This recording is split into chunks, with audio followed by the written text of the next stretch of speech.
Okay, 9 to 12 friends, I want to walk you through the last steps of finishing up your African-inspired masks. This is my final piece. I have the last few details to add, and I want to show you what those look like. This is actually your lesson day number 2. I was sick yesterday, and so I filmed a quick little video that touched on some next steps that you could be working on so you weren't left without anything to do. I'm going to review those quickly, and then I'm going to talk about a few extra things that you can add. I'm going to give some reminders about coloring. Remember, you can use markers or oil pastels. I'm going to show you a way that I'm using both to add some nice texture and details to my mask. Then I'm going to show you an optional way to add some embellishments to your mask to really step it up and take it to that next level of detail. The most important references that you're going to need for this assignment are, number 1, this piece of paper that has 16 different mask ideas. This is a great tool to reference. There's so many different mask ideas, and this gives 16 pretty succinct ones. And you can pick one and you can get started with it.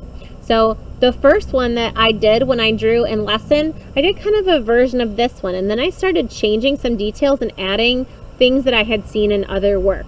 And I did similar things with my final piece, and even one that I drew in a lesson today on Wednesday with our friends. We drew a version of this one here. So these are a great tool to help you get started. Remember that your mask needs to fill the space on your paper, but you'll also be filling the outside by creating a border, a frame. We're going to create that frame out of Adinkra symbols.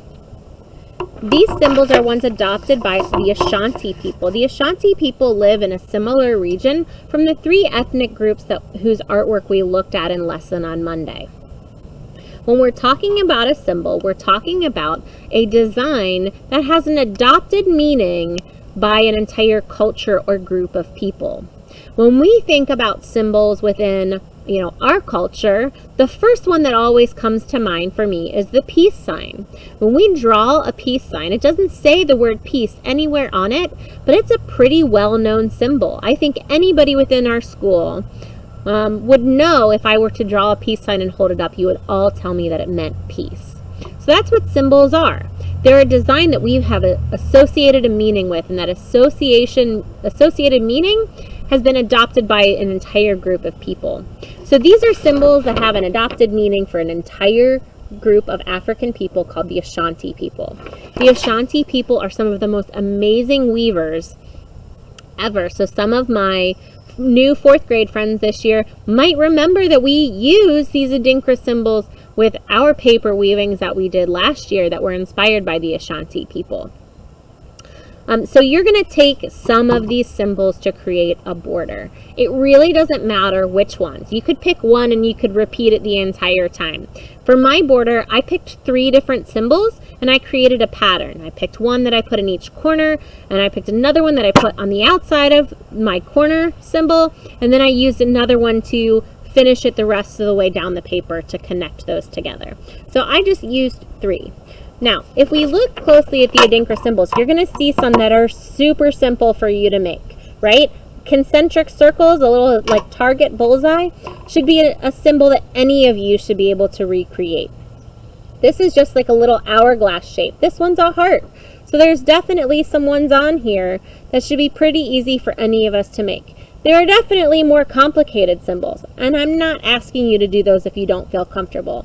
You can practice any of them in your sketchbook to see how comfortable you feel about them before you put them on your paper. As we move on to the next steps, let me tell you what you need. I do want to see your mask finished on this nice piece of drawing paper that I gave you, some tan drawing paper.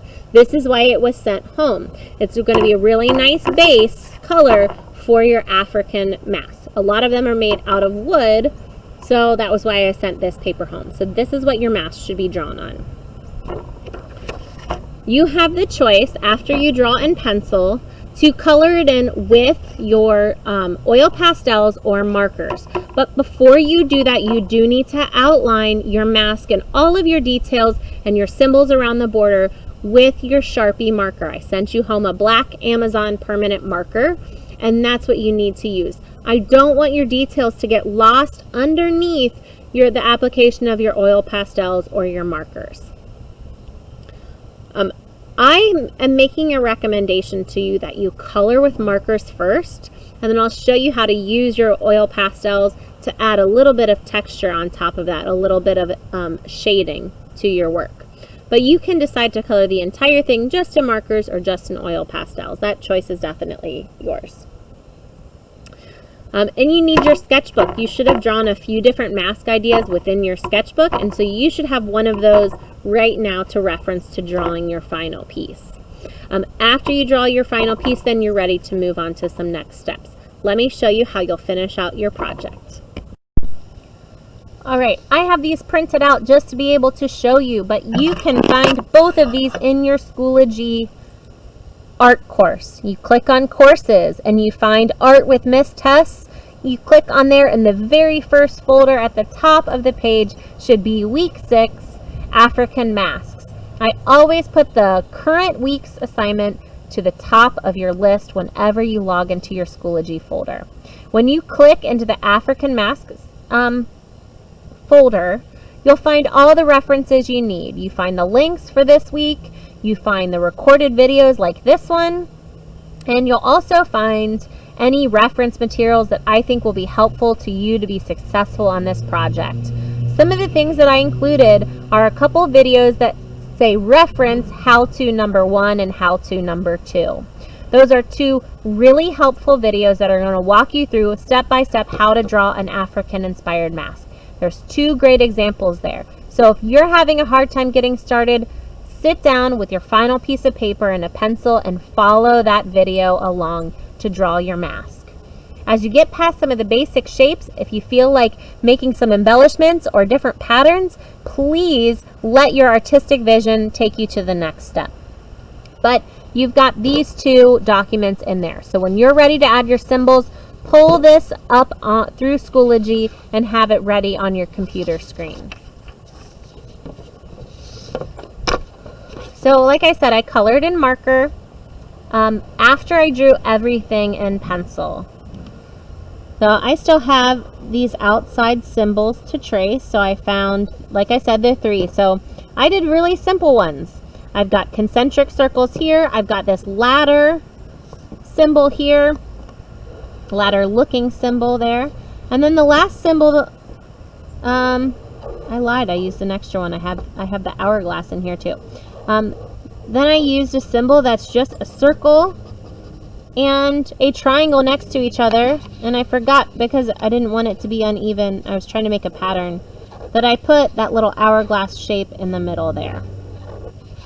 Okay, so I want you to find some of the symbols that are easy enough for you to make and add them into your work. Okay, and I drew those out in pencil, and I'm just tracing over them now with my permanent marker. Okay, so a couple spots where I didn't measure or I didn't draw it quite on, I'll take my eraser back and I can get rid of those lines. On my mask, you can see I already started with the texture detail that I want to tell you about. Using your oil pastels with a light application, it's going to give this great textured effect. So this one I did with some white, and I did a really light application.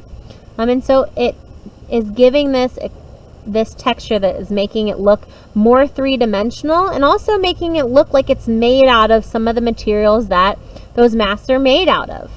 I'm using the brown here and shading it over gently over this, my red color here is making this look more like it's made out of wood, which is my goal. You can also do some blending and some shading to add some depth to your mask as well.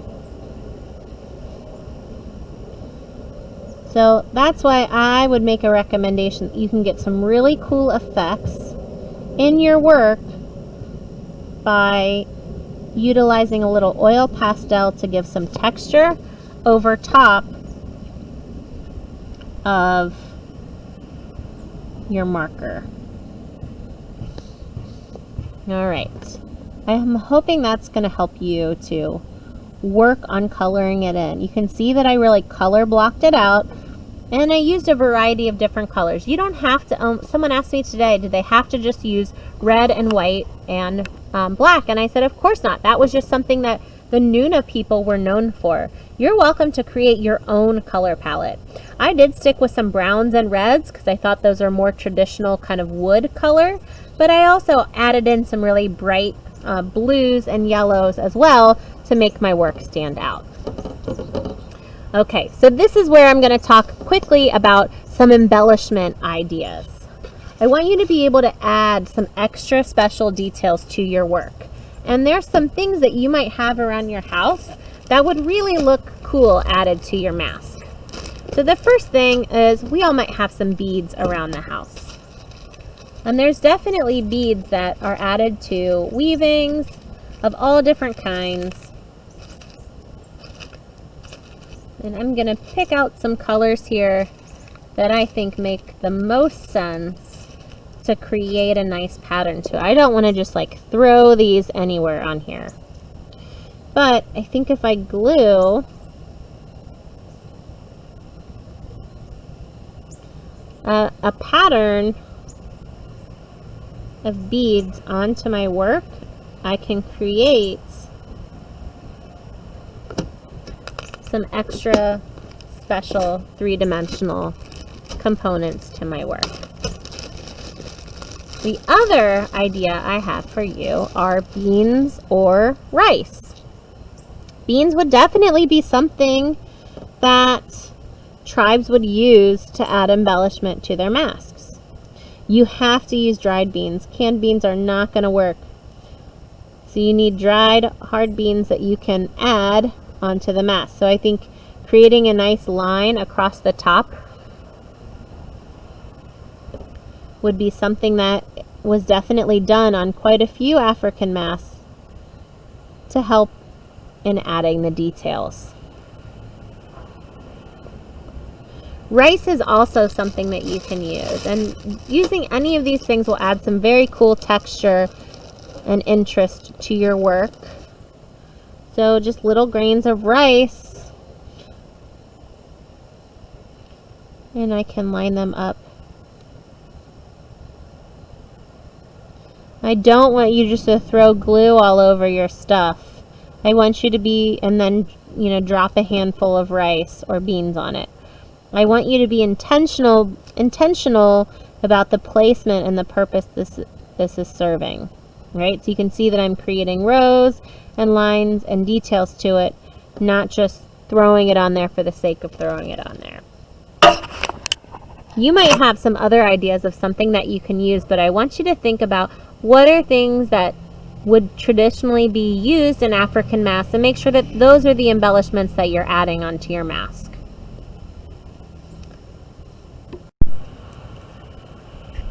Okay, so I hope you know how to put the finishing touches on your beautiful African-inspired mask for this week. The ones that I've been shown so far by students who are working are really, really incredible. I've been so impressed with the level of work that's being accomplished on this, and I can't wait to see some finished pieces. Remember, there's a multitude of different ways to submit your artwork, whether that's uploading with the link in Artsonia, texting it to the number that I've been sending in the messages, emailing photos to me, or you can always turn your work in person to your homeroom teacher on those material pickup and drop-off dates. It does not matter when the work was assigned, you need to get it in by the end of the quarter, and the end of the quarter is next Friday. So all of this work is due next Friday. If you have any questions, please reach out and send me a message on Schoology, and I'll get right back to how I can help you complete your work for the end of the quarter. I cannot wait to see your finished pieces, and I'll see you next time.